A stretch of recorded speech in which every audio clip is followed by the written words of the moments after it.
what's happened is that we've created an extractive, destructive system of agriculture that's created destructive foods, that's created destruction to our health and destruction to all the things that we really care about. So that's the bad news. The good news is that, this is a solvable problem.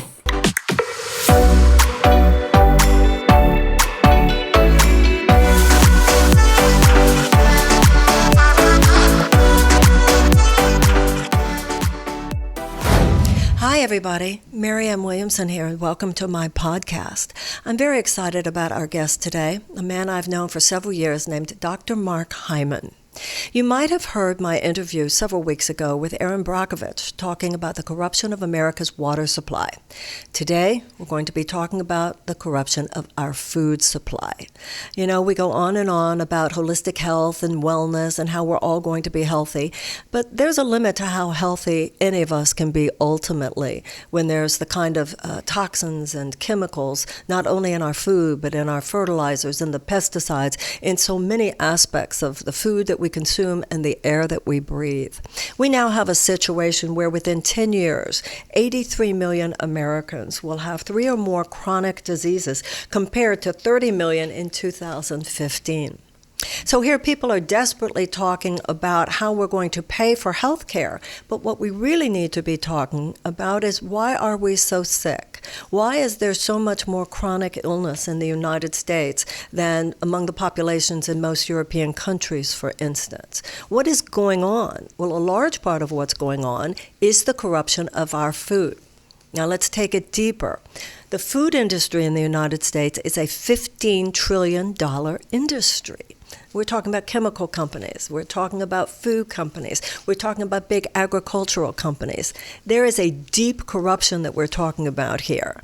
And just as in so many areas where the undue influence of corporate money is actually thwarting us, is actually obstructing the emergence of solutions, that's what's happening here. And it's making Americans sick.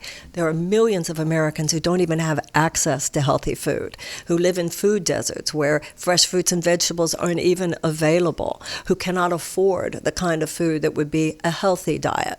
And then even with the COVID pandemic, so many people who are dying because of comorbidities, but these comorbidities have to do with chronic illnesses like diabetes, like asthma, like obesity, so many of these problems that are fed by the corruption of America's food system.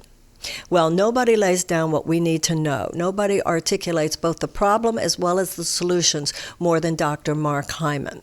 He wrote a book that's revolutionary, that is the absolute architecture that we need for a revolution in food in America. It came out last year, and it's called The Food Fix. We are going to be celebrating Earth Day soon, and it's a big deal, obviously.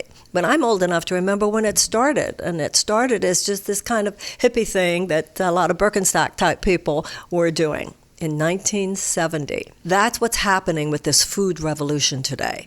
More and more people, I think a critical mass of people, are realizing the chemicals in our food, the toxins in our food, the relative unavailability of healthy food to the majority of Americans. And we know that this has to do with corporate corruption, chemical companies, food companies, big agricultural companies, etc. We know what it's done to farming. We know what it's done to soil. We know what it's done to animals. We know what it's done to our children. We know what it's doing to our bodies, and now it's time for us to take what we know and do something about it. Well, there's a leader for this revolution. There are several of them, but one of the best, one of the wisest, one of the most articulate is our guest today, Dr. Mark Hyman.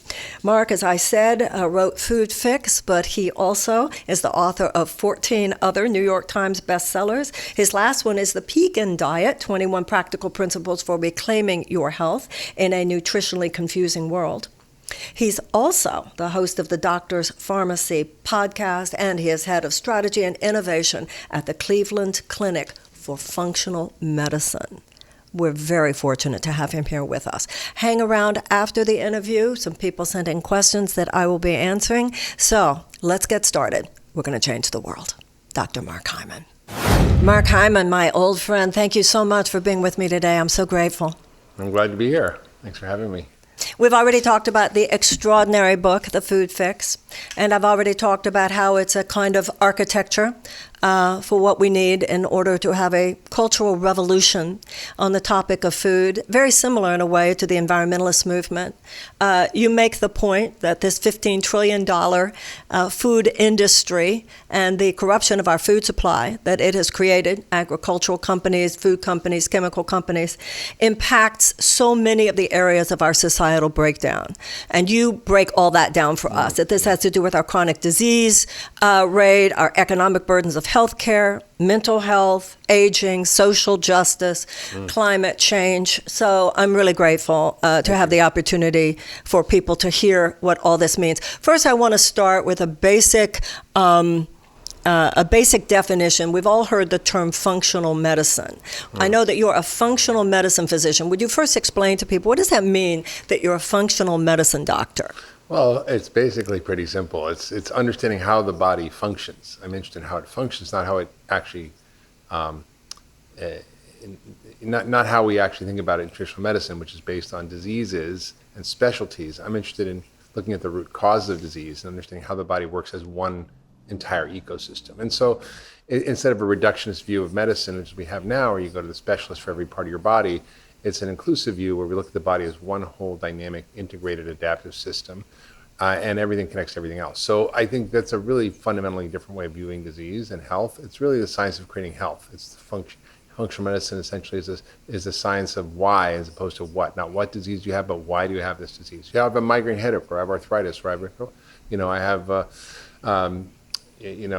depression. Well, what does that mean? It doesn't mean anything. It just means that you resemble other people with the same symptoms. It doesn't tell you what the root cause is. So functional medicine is really an operating system that helps you navigate to the root cause of disease and give people the tools to create health.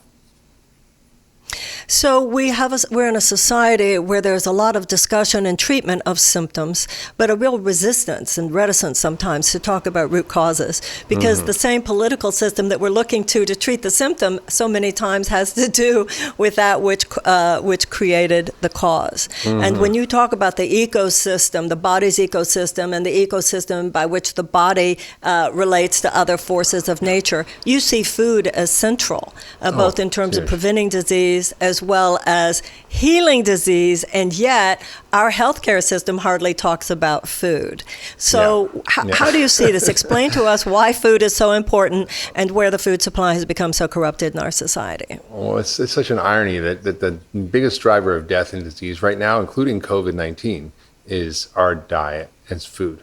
And the biggest cure for chronic disease and all the consequences of that, and even the consequences on our environment of the way we grow the food we're eating, is also cured by food. And yet doctors learn nothing about food in medical school. It's kind of a joke. and so the real key here is to understand that food is regulating every single system of your body in real time. It is the biggest, what we call, biological response modifier. It's literally changing every minute your microbiome, your gut, your immune system, your cells' ability to make energy, how you detoxify from environmental compounds and metabolic toxins, how you communicate within your body, hormones and neurotransmitters, and immune messengers and more. And of course, your structural system, which you're made out of. So right down to the cell membranes all the way to your biomechanical structure. And we kind of lose track of how important food is to regulate each one of these systems for good or bad. So when you talked before about how Americans don't realize how important food is, it doesn't seem to me that Americans don't realize it. The issue for me is that my mother and her mother and her mother thought that if they put good food in front of their families, that they were taking care of their families and contributing to their health and their well-being. My mother assumed, and at that time she pretty much had a reason to assume, that somebody was watching out for these things. They had a romantic idea that probably had legitimacy at that time of the relationship between the farmer and the food, and the farmer and her dinner table. Now, in my understanding, but I look forward to correction if correction is necessary, a lot of the problems began with the corporate conglomeratization of agriculture back in the 1980s. I know when I was running for president, talking to farmers in Iowa, talking to people in rural communities in places like South Carolina, I heard a lot about the way local banks would treat the individual farmer, give them a break. If they didn't have a good yield this year, that's okay, you'll pay me next year. And then all of a sudden, the banks became advocates for and servants to, for all intents and purposes, these huge agricultural conglomerates. Yeah. So could you tell us a little bit, because you talk quite a bit in the book, Sure. What did this do to farming, and what did this do to our soil, and what did this do to our food? Well, the industrialization of agriculture started back, mostly after World War II, when all the war implements, basically bomb materials, which was nitrogen used as fertilizer, and the biological weapons, basically nerve gases, were turned into pesticides, that we started the modernization of agriculture. And then the goal was, during the 50s, after the war, to feed an increasingly hungry growing population. And so the intention was to create high yield, high volume farms, and they did it by using mechanization and monocrops and agrochemicals and new seeds and new breeding and so forth. And this was seemingly a good idea because the world was hungry, and people didn't understand the dangers of processed food at the time. They didn't understand the dangers of agrochemicals until Rachel Carson wrote Silent Spring. So we really had this moment of like, oh, modern life and modern agriculture is going to save us from everything. Well, it turned out that it had a lot of adverse consequences based on good intentions. And then once it took hold, it became a juggernaut that couldn't be undone, even once it was recognized that it was harmful. I mean, Earl Butz in the 1970s, who was Nixon's ag secretary, said, go big or go home. And he meant that in terms of farmers. So a lot of small farms shut down, farmers consolidated. And even today, we're seeing, the real struggles of rural communities and farmers, because farmers are caught in the vice grip between the agrochemical and seed companies that they have to buy their seed and chemicals from, the banks that loan them the money to buy the seed and the chemicals and the machinery, and the government that provides crop insurance, which is mandated by the banks if they're going to actually give them the loan. So it's this kind of, between the banks and the government and the agrochemical companies, the farmers are squeezed in the middle. And the average farmer makes, I think, minus $1,600 a year. Rural communities are really struggling, and what's going on is that the method of farming, is basically a form of extractive, destructive agriculture. It's like mining. Once you mine all the, jewels from the earth, they're gone. Once you mine all the oil, they're gone. It's gone. And it's what we're doing in agriculture. We're mining the soil. We're mining our water supplies. We're mining our biodiversity. And we're literally extracting, so much from our natural resources, or what we call ecosystem services, that it's gotten to a point where it's estimated we may have only 60 harvests left of soil, that we may not be able to grow food much longer given our current state of agriculture. And so we basically created a system that's producing food that's harming farmers, that's producing food that's harming humans, essentially the processed food and commodity crops, that's growing, factory farming the animals, which is an abomination, and contributing to climate change and everything else. And then we have the government supporting this whole system. And I recently worked with Tim Ryan and my friend Darius Masafari. We got the Government Accountability Office, the GAO, to do an assessment of all the different agencies that were involved in food policy in the government. And nobody was talking to anybody else. I remember being at an obesity conference, and Tommy Thompson was there, who was the Secretary of Health and Human Services. So I said, hey, do you ever collaborate and talk to the Secretary of Ag about the food policy? He said, wow, no, not really. I'm like, wow. So nobody's talking to each other. And so this report's going to analyze, the consequences to public health and to farmers and to our whole society and the economy of our current food policies and whether it's working or not. So I'm very excited about that. But I also think that it's like you said, it's easy to be cynical given the state of affairs in Washington and the difficulty getting things done. But I do think there's room for awareness. And even recently, David Scott, who's the new chair of the House Ag Committee, basically did a hearing on regenerative agriculture and has been one on nutrition. And so I think there's an openness and interest in doing this more. So I feel like, we're in a situation where these companies have literally taken over and hijacked our biology through the production of these chemically addictive foods that are mostly made from high fructose corn syrup, was trans fats, now it's refined oils, and white flour. And these we know biochemically are addictive in the same way that heroin or cocaine are. And it's created this vicious cycle where the foods are being grown in a way that's destructive to agriculture, destructive to the farmers, destructive to our economy, destructive to the climate, destructive to the environment, destructive to human health. I mean, it's just, the consequences are so massive of continuing to do what we're doing that we have to stop and go, wait a minute, this is a big crisis. And even climate change, we say, what are the biggest existential threats? Well, climate change, right? And yet climate change predominantly is driven by our food system.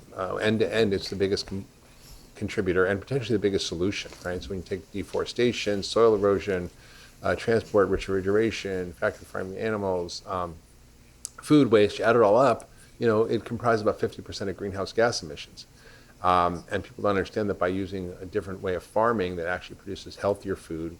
So when you look end-to-end at the food system, it's the biggest driver of most of our global crises, right? Chronic disease, the economic burden of it, which is $1 in $5 of our economy is healthcare in this country, and about 80% of that's chronic disease. It's mostly driven by food. The climate change we discussed, the ecological collapse of biodiversity and loss of pollinators and plant species and animal species.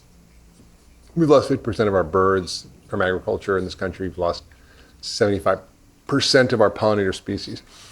And then there's those social consequences as well, we didn't really even touch on. But what's happened is that we've created an extractive, destructive system of agriculture that's created destructive foods, that's created destruction to our health and destruction to all the things that we really care about. So that's the bad news. The good news is that, this is a solvable problem. I mean, I can't end war. I can't end climate change overnight. But this is a super solvable problem that has to do with shifting our way of producing food, processing food, distributing food, consuming food, wasting food. And if we focus on that, we can really create massive impact on some of these big global problems. The sad thing is that no one's really named it. No one's really identified this as the sort of root underlying cause or as a key underlying cause. And I think it's probably one of the most important. Well, the problem we have, of course, is the common denominator. When you talk about why we don't have peace, why we're not dealing with climate change, and why we're not dealing with the corruption of our food supply, it's the same answer. We don't have peace because of all the money to be made by the military-industrial complex. We're not dealing with climate change because of all the money to be made by the fossil fuel companies. And we're not dealing with the corruption of our food supply, and we're continuing to perpetuate it because of that $15 trillion to be made by the food companies. And when you talked about being in Washington and nobody's talking to each other, that's because the whole system has to do with it. You were talking before about how the government actually subsidizes some of these worst things, like the high fructose corn syrup, et cetera. So and not that you don't know, but I just want to make sure everybody listening is very aware. You have these senators from these states where there is headquartered, these big food companies, big ag chemical companies. They're making the pesticides, they're making the fertilizers. And their argument is that these companies are good for the economy. These companies are employing so many people who become little more than serfs, like you were talking about the money that the farmers actually make now. And then you have the fact that because of the influence of that corporate money on our politicians are standing in the way. So then I read books like yours, and of course I wish you were empowered there. I read that you were doing something with Tim Ryan, and you're gonna get nutritional funding in our medical schools. But Mark, you're a very smart man. You know that that's tiny compared to what needs to be done. I know you know. And I know you know that the cancer underlying all these cancers, of course, is the undue influence of money on our politics. So I want to keep informing people, as you're doing so profoundly, about what the problem is, but also when we get into some of these solutions. At the end of your book, Food Fix, you talk about what you can do in terms of individual solutions. But I think it's so important also that we have a recognition that as long as corporate money is running our affairs, we are on the way to catastrophic consequences, which, as you mentioned, we're already in the zone of catastrophic consequences. We are experiencing catastrophic consequences already. So let me ask you about some of these specifics. I want to ask you about America's school children. In France, you don't have the high rate of ADD and ADHD among the children that we have here. And if you look at what they feed their children to eat, even in their public schools for lunch, one of the things you talk talk about in your book is how so many fast food companies are allowed to sell in the lunchrooms, the cafeterias. Can you talk to us a little bit about the achievement gap in America's children and its Absolutely. relationship to their diet? I mean, this is the thing that terrifies me more than anything, Marianne, because we were really basically destroying our future generations' ability to succeed in life by impairing their cognitive function, their health, and their behavior because of the food they're eating. And I think, it sounds like a big mouthful, but the data is there to back it up. The CDC has really carefully documented the role of poor nutrition in academic performance and attention, behavior, and so many other things. The data on juvenile delinquents who are violent kids who have obviously behavioral and social issues, and I'm sure academic and learning and ADD issues, by simply swapping out healthy foods in their juvenile detention centers for the junk food, they were able to reduce violent behavior by 91%, restraints by 75%, and reduce suicides in teenage boys by 100%. That's the third leading cause of death in this group. Imagine if there was a drug that could reduce suicides by 100%. Wouldn't you hear about it? And yet this is the case with food. If you look at the kids' mental health, if you look at their academic performance, if you look at their just personal life success or not, it's all impaired by the food they're eating or not eating. If you're obese as a kid, your life expectancy is 13 years less. And now, 40% of kids are overweight, and 1 in 4 teenage boys has diabetes or type 2 diabetes, or prediabetes. And this is what we call adult onset diabetes, and now it's in kids. So we are damaging our kids in ways that we don't even comprehend at this moment, and it's really terrifying to me. But the beautiful thing is, by swapping out these real foods and putting them in schools, these kids do better, their behavior's better, their attention's better, their performance is better, they succeed. And there's example after example, whether it's the Boston Inner City Schools, the My Way Cafe, or whether it's this guy might have started a charter school in DC, which took all these poor kids who were underserved and maybe children of immigrants and really struggling, more likely to go to jail than to go to college. And within a very short time, fed them 3 meals a day, gave them a good curriculum, and these kids were just excelling and going to top Ivy League schools. So we see that the human potential is there, but unless we honor our kids, we're screwed. And we mentioned before about interest and money. It's on both sides, Democrat, Republican.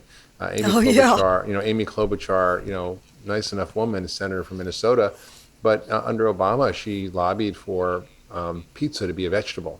And the reason is that Swanson's is the biggest pizza supplier to schools in America. And it was basically the frozen pizzas that was her state was the home of Swanson Pizza. So she lobbied for pizza to be a vegetable. And to me, it's unconscionable. When you look at that, it's like, that just can't stand. And that's what we do to our children. And I think it's important what you said.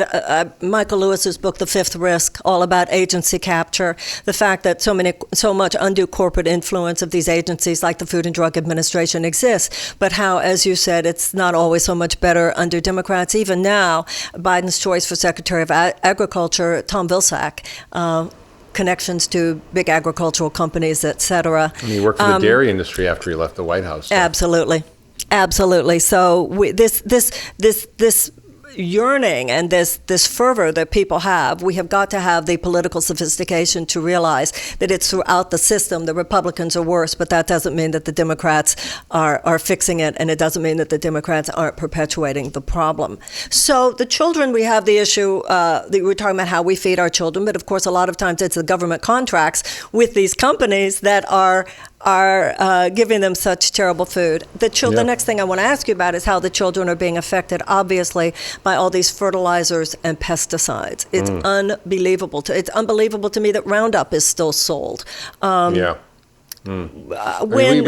to know for sure, but some of the data is just striking. I mean, there was one study looking at kids who were children of farm workers in California and found that they had lost 41 million IQ points. And that's just one metric, right, is your cognitive function. But the reality is that these chemicals are pervasive in the environment, and we're just beginning to understand their effect. In the average newborn baby, there's 287 known toxins, and about 211, I think, are neurotoxins, including pesticides and herbicides and flame retardants and heavy metals and, just PCBs and dioxin and stuff that you think isn't even in the environment anymore, DDT, it's still there. And so we're seeing this in our newborn babies, and that is affecting their health long term in terms of their metabolic health, because we know these things are obesogens, and their immune health, we know they're autogens and cause autoimmune disease. In terms of their neurocognitive development, we know that they have huge impacts on ADD and autism and behavior issues. These are well documented in literature. So I feel like we're and that doesn't even mention cancer or anything else. So I think we're sort of in a situation of sort of a mass experimentation on humans. And the truth is, they'll study one chemical in isolation or one drug in isolation, but the truth is we're exposed to thousands of things all the time. And those are synergistic, not additive in terms of their negative effects. So, we're in big doo-doo. Well, we are. So I want to talk about the economic issue here also. I know that after the COVID relief bill was passed, President Biden put out a video asking people to say how the stimulus check, the $1,500 stimulus check, was going to affect them. I think they intended for the video to be inspiring. I personally found it heartbreaking. And one of the most heartbreaking ones on there was a mother who said, I can afford to buy some healthy vegetables and fruits for my children. One of the things you talk about in the book is food deserts. How many millions of Americans, you talk about one person who had to travel I think you said 2 hours in order to get fresh fruits and vegetables. I heard you quoted once saying that it's easier to have access to a Pop-Tart than to a peach in America. What about the economic issues here? That's keeping so many people from being able to have healthy diets, even if they want to. That's what we need to understand. Not everybody who has a bad diet is because they're making irresponsible decisions. It's because they can't even afford and don't even have access to the kind of food that they need. I mean, there's access, there's cost, and there's education, and there's complicated. But I do believe that and there's good scientific evidence to back this up, that people can eat well for less. And on a budget, and be healthy, and be good for the planet. And it doesn't mean everybody's going to be eating a $70 grass-fed ribeye steak, but we know that despite some challenges, and certain communities are certainly far worse off than others, that it's possible to actually design a way of eating that is good for you, good for the planet, and good for your wallet. Yeah, that's right. There you go. Okay, finish your sentence and then I'll do your promo for this one. Well, the thing is, I was shocked when I was doing that movie Fed Up with Katie Couric and Laurie David, because I think I had a bias. In fact, I did have a bias that people kind of knew what to do and what to eat. They just didn't do it, or they didn't have access to it, or they couldn't afford it. And when I worked with this family in South Carolina that was massively overweight as a family of 5 living in their trailer, food stamps and disability. The father was 42 on dialysis from kidney failure. The son was 50% body fat, should be like 10, and practically diabetic. And the mother was well over 200, maybe 300 pounds. And what was striking was that they lived in one of the worst food deserts in America. And I said, rather than just go and tell you what to do, I'm going to come to your house. And so I went to the house and I went through every cupboard. I showed them what they're eating, and they had no idea that all the ingredients that were in the food. They thought they were trying to eat healthy, they were trying to buy healthy, they were trying to lose weight. They knew that he had to lose weight or he couldn't get a new kidney. And so they were crying because they were so desperate to figure out how to do it. And so they were kind of eating diet this and low fat that and all this crap. And I said, well, let's just take a minute and cook a meal from real ingredients. And I used the Good Food in a Tight Budget guide from the Environmental Working Group around the board. And I showed them how to cook turkey chili and a salad with lettuce and like olive oil and vinegar dressing and some roasted sweet potatoes and stir-fried asparagus, really simple stuff. And they loved it, and they were so excited. And they literally figured out how to do this.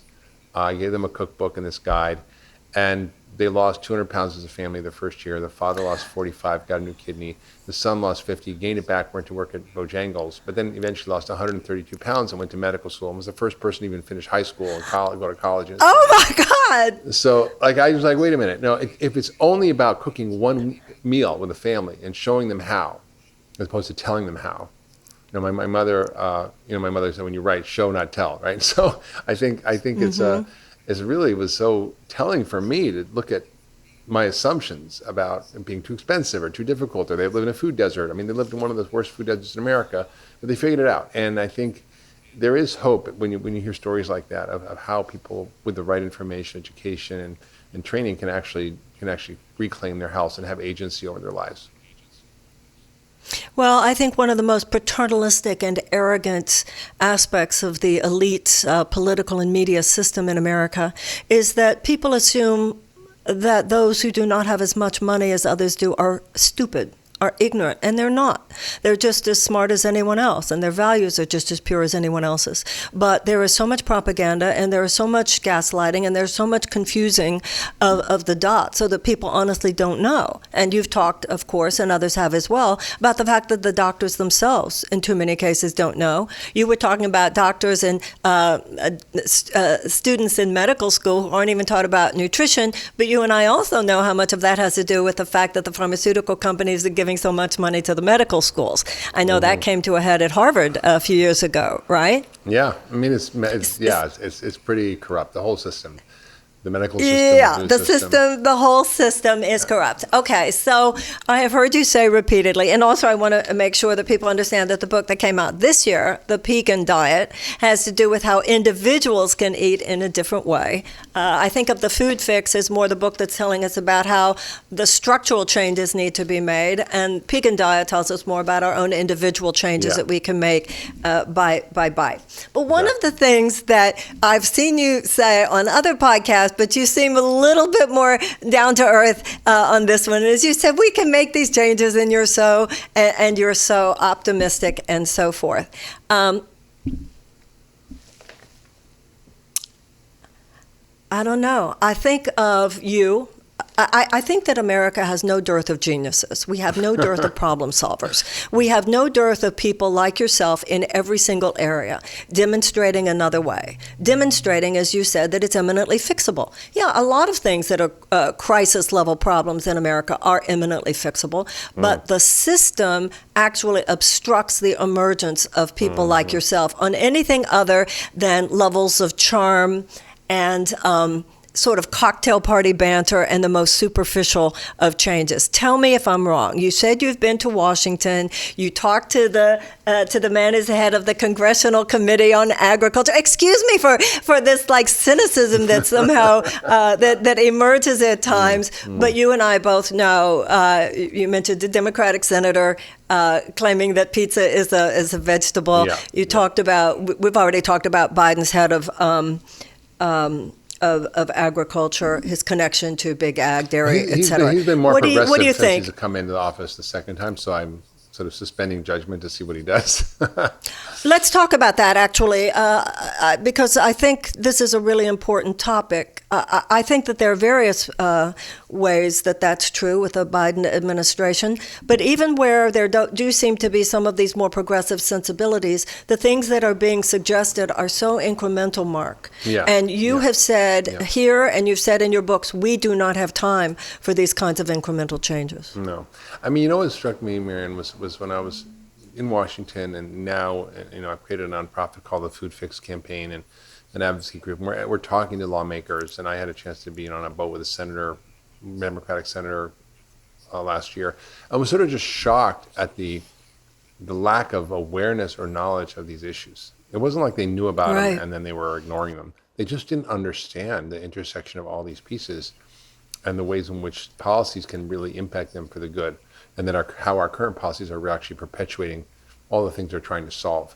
And I think that was sort of a shock to me, that when you start to get in there and actually take the time to educate the lawmakers, there is an interest and openness in this. And I think what struck me was a conversation I had with Sam Cass, who was in the Obama White House, who said during that time, all the big food companies would come in, they'd have their policies written out, they'd have the laws written out, they'd have the regulations written out, they'd have all the, quote, scientific background and backup of why they should be this way. And it was just like literally handing the food industry, handing the government its marching orders. And to-do list, And it wasn't almost, it was malicious in the way that the lawmakers acted. It's like they just only heard one side of the story. And Sam said there was nobody who came from the other side to talk about food as medicine or regenerative agriculture or any of these ideas that and have a huge impact. And it was just like nothing. And I think that's really what we're trying to shift. And I'm trying to do that with our Food Fix campaign. And we're trying to raise a fair bit of money to go in and actually meet the demand for education and for policy change that exists. Okay, so I want to bring up a couple of things there. The man that you were just talking about, you said was in the Obama administration? Yeah. Well, he said nobody else came in. All right, I cannot let that stand because that absolves the Obama administration. Oh, nobody came in and talked to us. I'm not saying that's good or bad. I'm not saying that takes him out of it. I know you're not. I know you're not, but I got to say something right here because these are the things that slip by way too often. Yes, we know that the bankers come in and write the rules. We know that the chemical companies go in and write the rules, the defense contractors. It's disgusting. But a presidential administration, they should be asking if they don't know who to talk to about what food policy should be, they should be calling Mark Hyman, etc. The people, yourself included, do exist. So then my question is to you, what the hell are you doing out in Hawaii? Shouldn't you be here in Washington, D.C., leading the charge here so that... Come on, Mark. Come on. Yes, well, you know That's what I said. There's something called Zoom, and it works very well. And we're having actually hearings on Zoom. I was in hearings in Washington, so it's all it's all happening virtually. We're having a huge conference in June, all virtual, with Rodale and Tufts to drive policymakers into the right action. So we're doing it. I wish I could be in Washington, but I don't think they want anybody floating around there. Well, Maui, Washington. All right, so tell us, I want everybody to know what they can do, not just in terms of reading your books, not just in terms of their own diet, but in terms of helping you help government officials and pressuring them and lobbying them to make the kind of structural changes that are necessary. What website, what should people do to participate on this on the highest level? Well, I have a website called foodfix.org, and people can go sign up and stay connected to what we're doing. We'll be sharing what we're doing over time. But on foodfixbook.com, there's this Food Fix Action Guide, which you can download free, that has what you can do individually, what you can do in terms of lawmakers and how you get politically active, whether it's working on your local schools, or what you can do as a business owner or a philanthropist, or if you're a policymaker, what to think about. So it's all laid out there pretty clearly in terms of specific things. And this is just really a starter guide. I mean, obviously there's a lot more. I couldn't create a comprehensive, fix everything, but I target, I think, the main problems and pain points and the main solutions. And there's some great resources like foodpolicyaction.org, where you can look up all of your lawmakers and see how their voting records are on various food and ag policies. And by using their framework, you literally can launch a campaign. And when they've done this a number of times with really bad actors in Congress, and gotten them out of office by using social media campaigns to unseat them when they weren't voting in ways that were in integrity with creating a better food system, that were actually facilitating the food industry's continued production and distribution and growing and marketing of all the bad foods. And it's Well, as you mentioned, it's a $15 trillion industry. Yeah, we should break that down. It's basically like 15 trillion. So it's like a couple of dozen companies, right? It's the agrochemical seed companies, right? It's the fast food companies. It's the big food companies. There's like 9 or so, 10 big food companies that own almost all the brands, including all the health food brands. So you've got the fast food, the processed food, and the agricultural and chemical and seed companies that are really driving this all. And they are, not all in cahoots, I would say, but they're all sort of feed on each other, and they are definitely married to a system that's really undermining our public health and also our ecological health. There are companies, though, that are recognizing that this can't go forward anymore, like Danone and General Mills of funding farmers to create regenerative agriculture from their current farms. And there are companies that are sort of just trying to think about how to do these things differently, like Nestle. But I have a degree of skepticism, but I also realize that we are not going to be able to turn this whole food system around without the help of some of these big companies. I think that's true in a lot of areas where CEOs are not. They didn't get there by being stupid, and there is a growing awareness among many of the most financially advantaged people in America that no amount of money will be able to protect them or their children from what will happen if the shit really hits the fan in this country through things like ecological breakdown, food breakdown.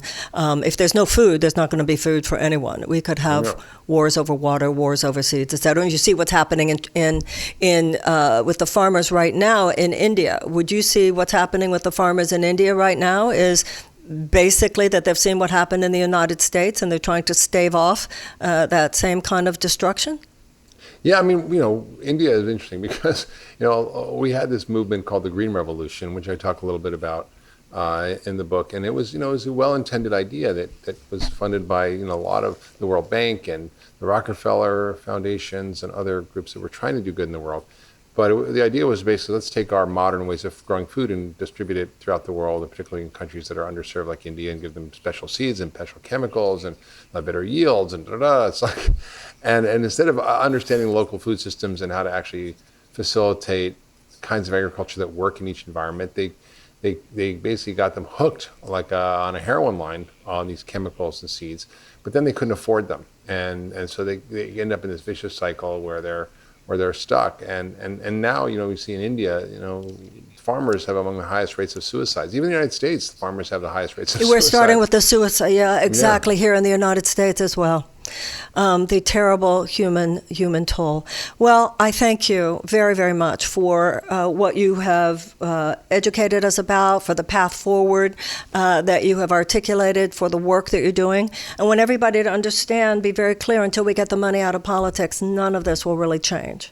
I don't think it's reasonable to assume that we can overturn Citizens United anytime soon, but we can be working towards public funding of our federal campaigns, and we can begin by recognizing that the tremendous undue influence of these corporate powers on governmental policy is leading us on a path of, if the trajectory continues the way it is, of such global catastrophe that there would be a point where we could not turn things around. So, once again, it's not that we don't have the people telling us what we need to do. And Mark Hyman, nobody does it better than you. So, thank you. Is there anything else you want to make sure that people hear before we go? Well, I think it was just a lot of heavy negative stuff. But what I'm really hopeful is that we're seeing a awakening among the population, even among the government, around a couple of central ideas. One is food is medicine. And how do we start to think about food differently in this culture? And how do we start to create policies to support that? And two, regenerative agriculture. How do we shift our way of growing food that is going to grow better food that's going to be sort of long-term, not destructive and extractive, but actually regenerative, where we regenerate soil, regenerate health all the way around. So I'm super excited by some of these trends I see. And I think, even when I wrote the book, none of this was happening. And now I can see a year or two later, these things starting to emerge in the culture and the conversations. Kiss the Ground movie came out. People are talking about regenerative agriculture. They may not know what it is, but I see there's real hope.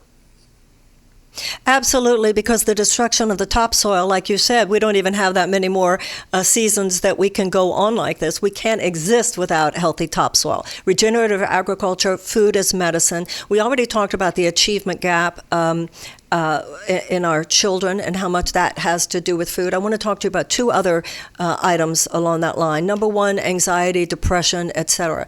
You have anything to say about that in terms of the mental health crisis and food? Absolutely. I mean, we know really clearly that our food supply is driving the mental health crisis in this country more than anything else. And we know that obviously there are stresses of economic stresses and social stresses and life stresses and so forth. All those affect our mood. But when you look at the role of our food and anxiety and depression and even behavioral issues I mentioned, it's pretty dramatic. And the data's there. I mean, there's now departments of metabolic psychiatry at Stanford looking at the effects of insulin resistance and sugar and processed foods on mental health. There's a nutritional psychiatry department at Harvard where they're looking at the microbiome and other factors that are affecting our mental health. The SMILES trials, the randomized controlled trials, show that just changing diet works as better or as good or better than most medication for depression. And so I think we're not connecting the dots here, which is a big problem. And I think looking at our global health crisis in America, yes, chronic disease like heart disease, diabetes, kidney disease, and so forth. cancer. These are the things that are really affecting our healthcare system, but and the cost for sure. But when you look at mental health issues, the amount of disability, we call them quality of life years lost. In other words, how was your life? Are you productive? Are you able to work? Are you absent from work? Are you depressed, sitting at home? The amount of economic burden of that far exceeds that of actual direct chronic disease care in the society. So, it's not trivial. It's probably the biggest threat. Mental health and obesity are not separate. They're often together. And we now know that a lot of mental health issues are because the brain is inflamed. So the question is, well, if it's not a psychological issue and the brain's inflamed, what's causing the inflammation?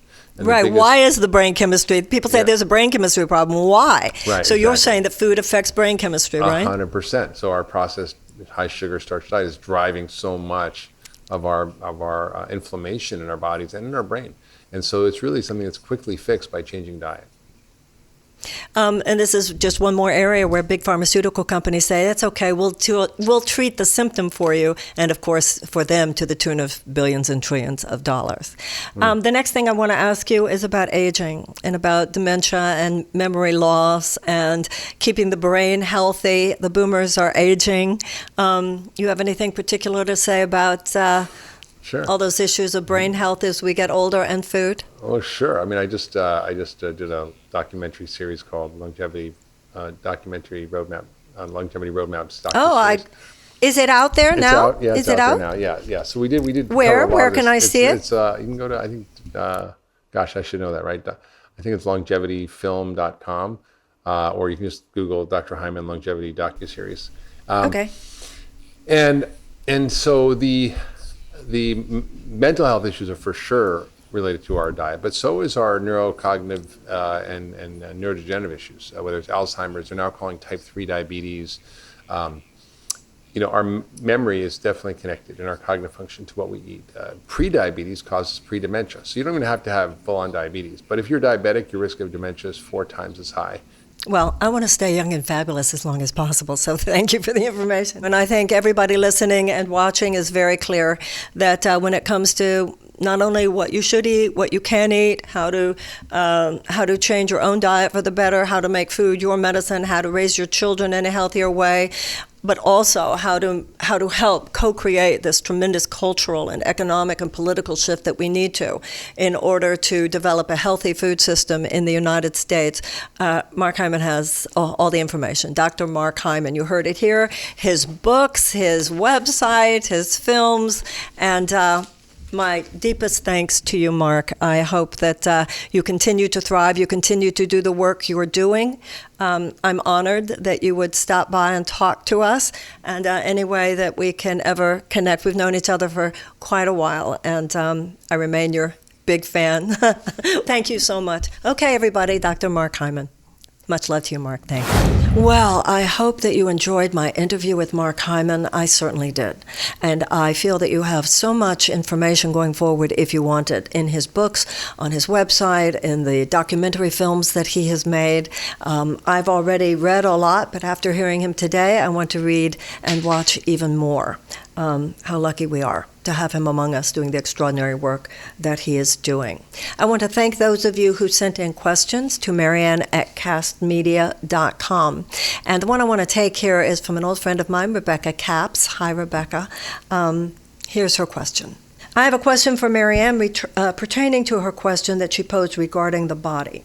As a psychotherapist who treats individuals who suffer from eating disorders, I would love your take on how to best approach the subject matter of the body from the perspective of A Course in Miracles. I love how the Course says, I am not a body, I am free, which is why I feel it's important to find a way to simplify and effectively find a way to teach this concept to my clients so that they too can be free. So, for Rebecca and all of you who are interested, let's talk about the spiritual, miracle-minded perspective on the body. It's counterintuitive, but when we recognize that we ourselves are spirits and not bodies, this gives us a healthier, more aligned perspective towards our own body. You actually are more comfortable in your skin when you realize that you are not your skin. You're something much more than that. The Course in Miracles says, birth is not the beginning of your life, it is a continuation. Physical death is not the end of your life, it is a continuation. The Course in Miracles, as a matter of fact, says that when we over-identify with the body, and over-identifying with the body is not just about your physical body's experience, it's about all of your experience as a material being, everything you've been through, what's going on, your failures in the past, your mistakes, other people's feelings about you, other people's opinions, things other people do to you. All of this keeps us in a maelstrom of thought and feeling that is so connected to body identification. It's who we are as these physical beings. The spiritual perspective is that we're so much more than that. And the Course in Miracles says that enlightenment is a shift from body identification to spirit identification. We have thoughts and attitudes and perspectives that keep us tied to such a strict focus on the material plane. So how do we see the body then? We see the body as a priceless suit of clothes. We see the body as infinitely precious. We are so grateful to have this opportunity to inhabit it, but we don't confuse ourselves with the body. And that lifts us beyond fear. We know that stress is the biggest cause. It's an underlying cause of so much illness, including many of the bad eating patterns, the bad addictive patterns, the bad lifestyle patterns that then affect the health of the body, including eating disorders that come from stress. So everything that we do that has to do with meditation, everything we do that has to do with a serious prayer practice, everything that we do that has to do with forgiveness, that has to do with a recognition of our life, not just in the body, but our life in God, our life in spirit, our life within a larger realm of universal force and power than just the body, actually aligns us better with the body. This is treating these problems on the level of cause and not just symptom, much as we were talking about with Mark Hyman, with Dr. Hyman, about functional medicine, that you don't want to just treat the symptom, you want to treat the cause. So, Rebecca, when you talk about eating disorders, eating disorder is a symptom. The cause is the stress and all of the internal broiling of dynamics, often caused by childhood issues, the traumas that then are reflected by addictive patterns, such as food disorders. So anything that we do that aids us and supports us in the meditation and spiritual practices that help us realign the heart with the mind also realigns health with the body. Okay, that was our podcast for today. I hope that you enjoy these conversations. If you are enjoying the podcast, please go subscribe, rate, give me a good 5-star review if you can, if that feels right to you. Review us on iTunes, Apple Podcasts, check us out on YouTube. And I also want to thank the marvelous people who make this possible, from Lauren Selsky, Wendy Zoller, Amanda Elliott, Austin Kendrick, and everybody at Cast Media. To those of you who listened today, I hope that you got some really good information. Let people know about it if you think that it's information which would be of value to them as well. And I think it's fair to say that when it comes to America's food supply, this does affect us all. It's an area of deep concern, of urgent need for change, and let's all get involved and make it happen. All my best. Have a wonderful week. See you next time.